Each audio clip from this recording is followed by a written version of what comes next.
everyone, welcome to my channel. I hope you're having a wonderful day.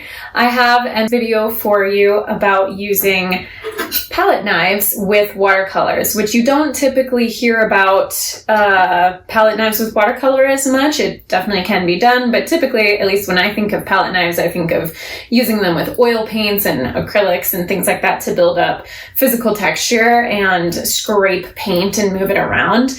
And to a certain degree, you can also do that with watercolor. So I wanted to show you what that looks like with this piece, particularly for, it's really great for kind of abstract landscape type pieces, especially for laying in multiple colors at once on a wet background. So I'm going to show you what that looks like, take you through my process a little bit. Feel free to follow along or just kind of watch through and then take whatever tips you want to apply to your own paintings if that's what you'd like, whatever floats your boat. Before I get into the video, really quick, I did want to mention my website, CoreyFrankCreates.com. It's the best way to get connected with me. I have a weekly email newsletter that you can sign up for to stay in touch. I have an online art shop. I also have online courses, so when you're ready to take those next steps into watercolor, go more in depth and really have kind of all the steps really laid out in sequence from beginner all the way to more advanced. That is something I would highly recommend you check out, all on CoreyFrankCreates.com.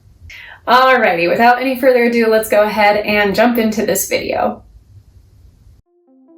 So I have all my supplies here, and I decided to work with 3 different colors today. So we have Brown Madder, the Winsor & Newton Professional Paints, Raw Sienna in the same brand, and then the M. Graham Company Sap Green. I thought these would make really beautiful kind of fall type colors.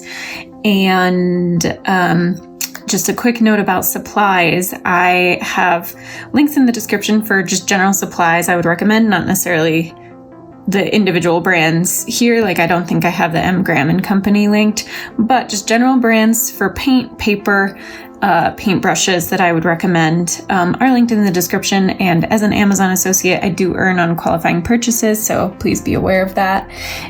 But yeah, so if you want to find out more info about supplies and where to get them, they're linked below. So I also have a variety of palette knives. And again, like I said in the intro, typically you don't think of using palette knives with watercolor, but they're, another tool in your arsenal that you can use. So I wanted to show you how you can use those today. I would not recommend a completely flat one like this for this particular technique we're trying to achieve, because it's a little harder to get it to lay flat. You have to really kind of bend it out of its shape. So I'm going to set that one aside. And then I have a couple different sized ones. And again, I would recommend them having this bend in the handle so that you can really lay it flat and still hold on to it quite easily. So I've got a larger, longer one, and then the smaller one, and I think I am going to use a smaller one since this is smaller sheet of paper, and that's 140-pound cold press watercolor paper that I have here. It's the Canson XL, which I love. It's so great, really beautiful texture. So here we are gonna go ahead and get into it. And I had already loosened the lids on these, so normally you would want them on there nice and tight, and this lid is actually a little dirty too. This paint is a little dirty, so please forgive that. See, look at that, I'm already making a mess, and with green no less, which has a heavy stain. Already it's chaos. So actually I'm gonna give this a swirl in there, try and clean this off. So you want to not do what I just did. You want to be a little more careful. Try to not get any paint on. See, it's on my paintbrush handle. I'm a mess, I'm a total mess. So I'm gonna turn this over to the back, and I'm gonna just squeeze a little dot onto here. Boop, yep. There we go. That was maybe a bigger dot than I was wanting. Set that aside. Then I'm gonna go in with my raw sienna. Again, I had the cap already loosened. Squeeze some right next. These are getting a little bit of separation. I probably should have squeezed the tubes a little bit to help get rid of some of that separation. Oh well, it's like a ketchup bottle. All right, and then finally Brown Madder, which is this really beautiful deep brick red type of tone. again with the separation. So ideally I would have maybe kind of mashed these tubes a bit to help mix the paint. They've been sitting for a little bit. But yes, so you have your 3 pigments, or however many you want. It could be 1, it could be 2. And on the back of your palette knife. And then I'm gonna go in with my 3/4 inch flat wash brush and just lay in some clean water. Nice thin layer, evenly kind of spread over most of the surface. And now, of course, this is going to be a lovely wet into wet technique, but with very thick paint. We're going to kind of do one of these numbers. Just spread it, smear it around. You can kind of get a little texture doing some of this.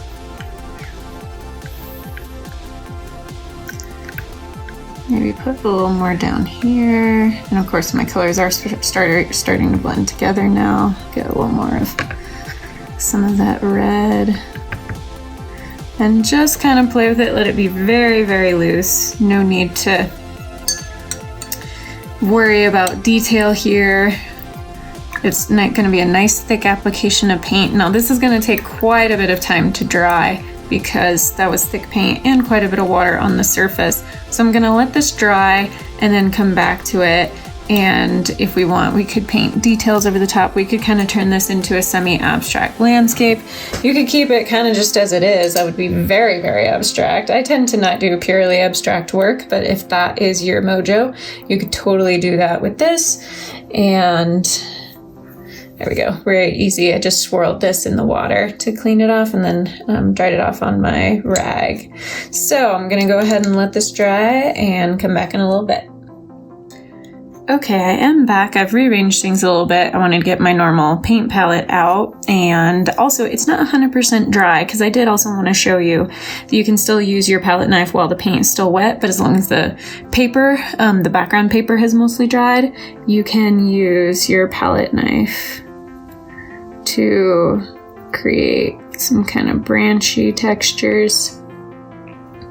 Sort of drag the paint along a little bit or even almost cut into it. It does have to be still decently wet. Let's see if I add a little water here. There we go, that helped. So you can also use the palette knife for this purpose. I've had other videos where I've shown using like an X-Acto knife or even just like a regular kitchen knife if you don't have any of these tools or don't have the budget necessarily to invest in a bunch of new tools.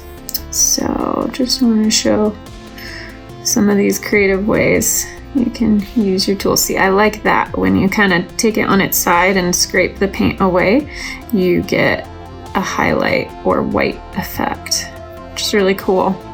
So pretty versatile tool for kind of dragging paint around, creating texture, which is really fun because with watercolor, again, you almost have to manufacture texture. You don't necessarily get a physical texture like you would with oils or acrylics where you can build up an impasto. Impasto, I'm not sure how to say it. I always butcher it, but anyway, it's the idea of like literally building up the surface with paint. And you can see that this did that a little bit. I'll hold it up when it's completely dry, how some of the paint is a little lifted and raised off there. So now, and then once it's, you know, dry as well, I've transitioned to a detail brush. You can add your own details over the top. Paint in here, and again, like I'm going for a very kind of abstract landscape type of look. So let me go into some sepia brown here, add some more kind of just grassy textures here to the top. Some in the foreground, again, being very loose and free with this, not worrying about any kind of exact detail. Back into my raw sienna, that there. That was a little too light.